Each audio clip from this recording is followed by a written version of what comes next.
We have an interesting story to cover today. A woman manifests a demon on an airplane, causing them to turn the plane around and land it. But the interesting part is not that she manifests a demon. That happens all the time. The interesting part is a girl gets up and starts preaching the gospel after she manifests a demon, letting people know that's not her. That's a demon manifesting out of her. And we've seen this happen a lot, where people will spontaneously be in public and they'll start manifesting a demon, and then someone will preach or someone will pray for them. There was recently a lady in military fatigue that someone was manifesting in a restaurant, and she started praying for them for the demon to be cast out. So very interesting stuff. Let's look at this video. We'll read the article, talk about it, and then I want to show you guys the first time Jesus preached, a demon manifested. Let's jump into it.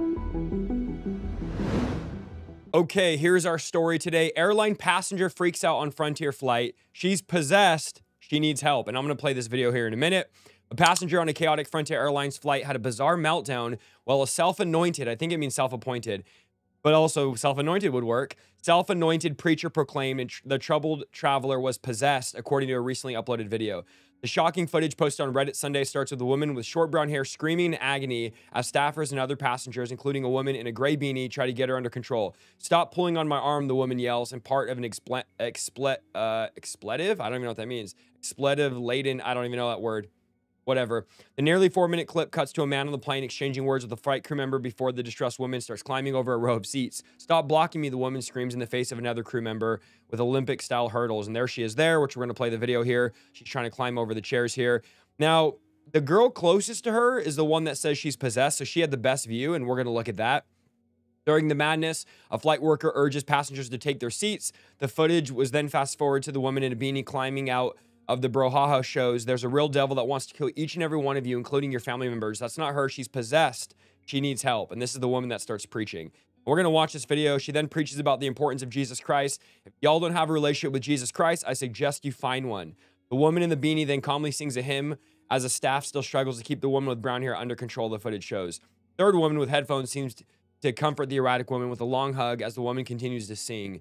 The video concludes with a police officer on the plane apparently leading the poorly behaved flyer off, okay? So what made her think the woman is possessed is what we're going to look at here today. And this was the video on Reddit here. My little sister's first experience flying by herself on Frontier. This is a very chaotic 5-minute video, so I won't watch the whole thing, but I do want to watch some parts, and we're going to watch her preach. So let's react to this here. You can see chaos ensues. I want you to notice the girl in the gray beanie that's going to be preaching. Can you guys see my mouse? I think so. Right there. She has the best view of the scene. She knows probably the best what's going on here. Stop blocking me! You have no idea! I've been raped! I've been fucking kidnapped! Stop fucking blocking me! Ladies and gentlemen, I need everyone to please take your seats. Now, please. Only people that should be... So clearly she's completely out of control. I don't know that she's manifesting a demon. We're just taking it from the girl's word for it. I'm guessing she is, but this is something that's common when people manifest a demon. Is you're irate, you're out of control, and demons will often take over your body and cause you to go crazy. Everyone, please take your seats. Stop blocking me!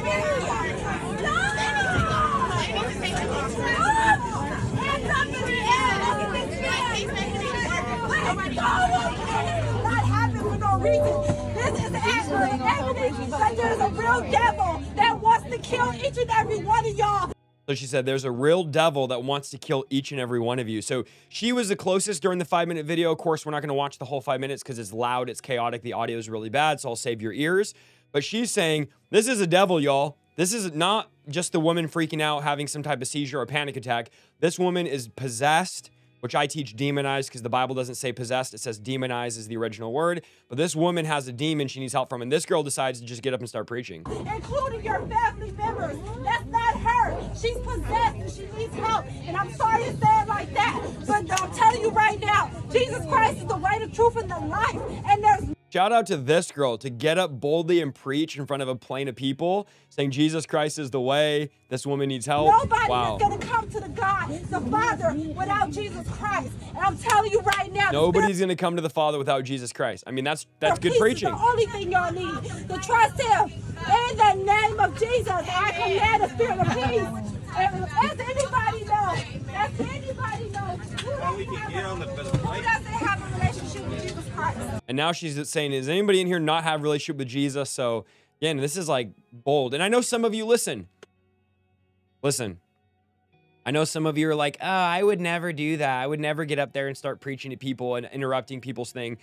She's not the one interrupting the stuff. This lady apparently manifesting a demon is. And then second of all, I just want you to remember something. You are sitting at home, probably comfortably, judging her for preaching boldly. So just remember where you're at judging her. Before you judge someone, remember, like, hey, you're sitting down watching a video. She's up there in a plane preaching. Everybody said, I don't care. I'm only telling y'all this because all hell's about to break loose and y'all getting the evidence of it. If y'all don't She said all hell's about to break loose and you're getting the evidence of have it. a relationship with Jesus Christ, I suggest you find one. Because that's when you start. That's showing you the And listen, the flight attendants are like, do your thing, girl. Whatever you're doing is calming her down, is working. So it's almost like she just takes over here, which is, they can't do anything about this. Right, we're trying to go. We got to go where to go. There she is again. Stop. Out of control. Two grown men trying to hold her. Hell, you want to get to your destination, And then our homegirl's in the back here singing hymns. She's singing hymns like Paul and Silas in prison over here, just singing breakthrough here.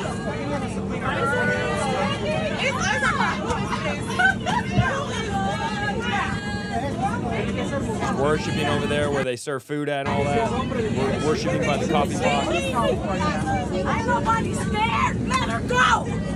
Let her go. They're hugging her, singing over her, hugging her. Ain't nobody playing with you, girl. I'm gonna make you move. You crazy? Me, come on. I'll be crazy right along with you. Now, listen, I'm going to say something right now that you won't understand unless you've been involved in deliverance, casting out demons, or you've been in a crowd where demons start to manifest. I'm going to tell you this right now. I'm not saying these people are demon possessed, because I don't fully know. I wasn't there. But when a demon manifests, often it sets off a chain reaction of other demons manifesting. And some of you who do deliverance, you're like, yeah, I've seen that before. I can't count how many times I've seen one person manifest in a meeting, a prayer meeting, or an altar time. And then once that person starts manifesting a demon, 5 more people start. It's like this chain reaction in the spiritual realm. And so now this girl, she starts going crazy, saying, let her go. I'll take her. I'll fight her. She's going crazy here, like wanting to take on this girl. But remember, Ephesians 6 says our battle is not flesh and blood, but spiritual. So yeah, you're going to think, some of you that hear me say this, like, you're crazy, Isaiah, what are you talking about? But those of you in the deliverance ministry, or you do deliverance, you know that when a demon manifests, it often sets off a chain reaction. You've seen that before. He's ready to fight. She's like, I'm ready to fight her. And the guy's like, chill.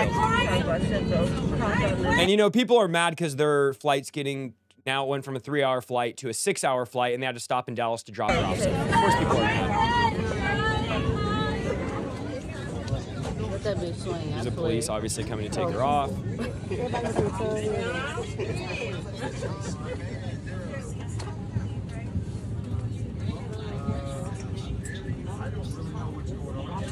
The police said, I don't really know what's going on. We need to get her off so we can get back to the route. Okay, so the girl said the demon's manifesting. She was by the girl. She's obviously a believer. She's preaching. There's no other way to come to the Father but through Jesus.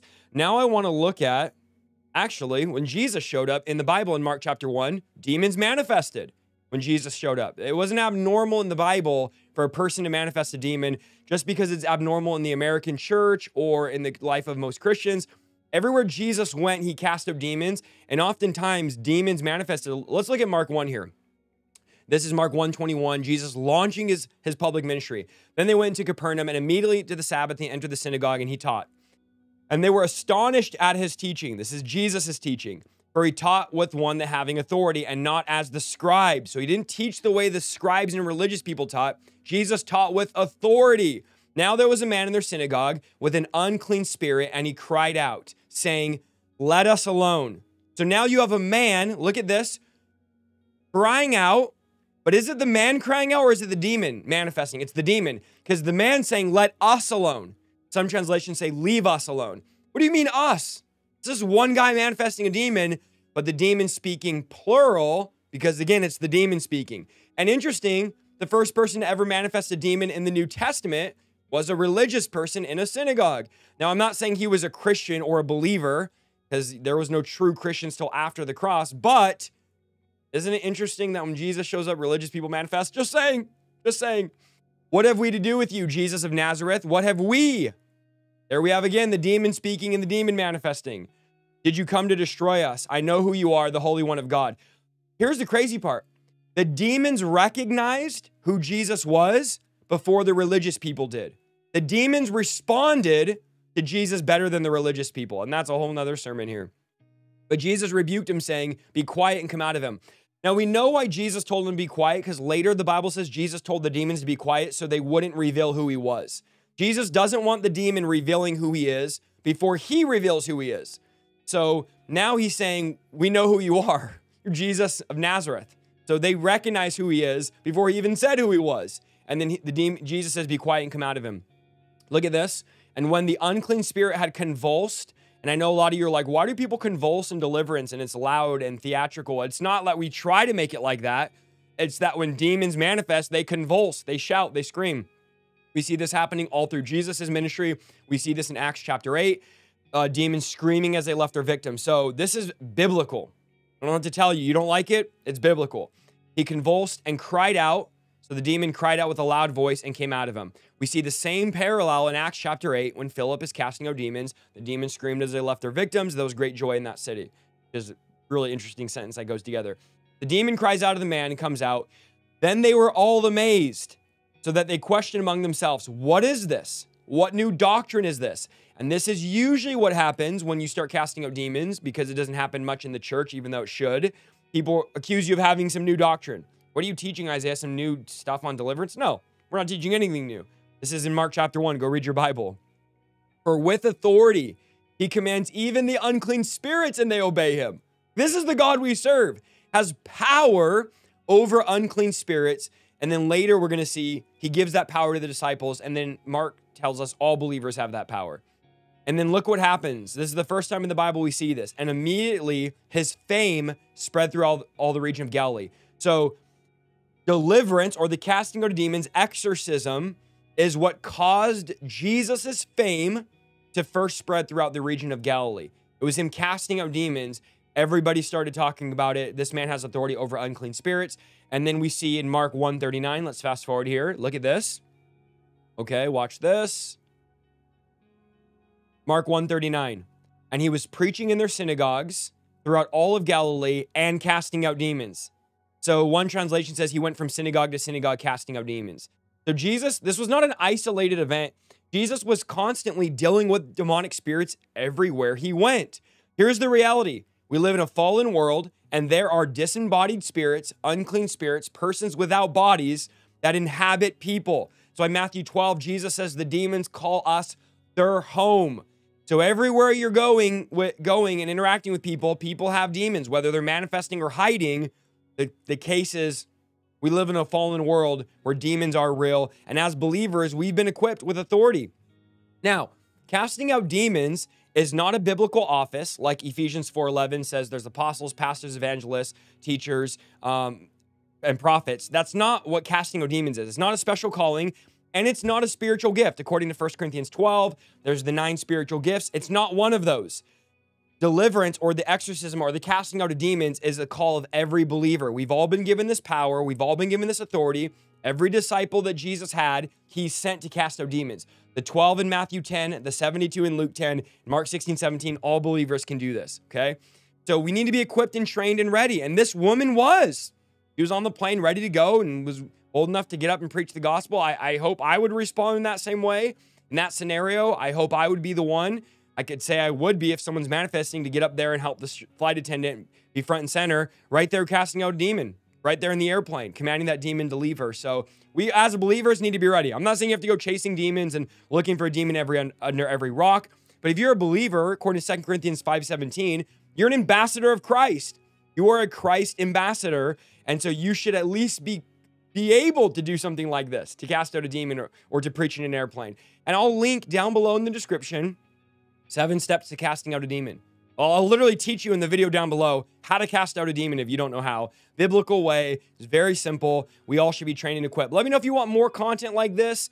Type I'm still here if you watch to the very end. Also, please pray about becoming a monthly partner. You can become a monthly partner by hitting join on YouTube or signing up on the website. You get 70 sermons that you can't find on YouTube, 20% off the merch store, and invited to our future partner calls. And we just appreciate it. We can't do this without you guys. We're viewer supported. All of our content is free, and we're supported by the viewers. So we're live every Monday night, Tuesday night, and Friday at noon. I'd love to see you in the live stream. If you want to find all my Bible teachings, go to the live tab on YouTube. These are reaction videos on the video tab. Go to the live tab. I have 2-hour teachings, and I probably have, how many hours do I have? I don't know, 600, 700 hours of Bible teaching on there. So go check that out. I love you guys. I appreciate you guys, and we'll see you in the next video. God bless.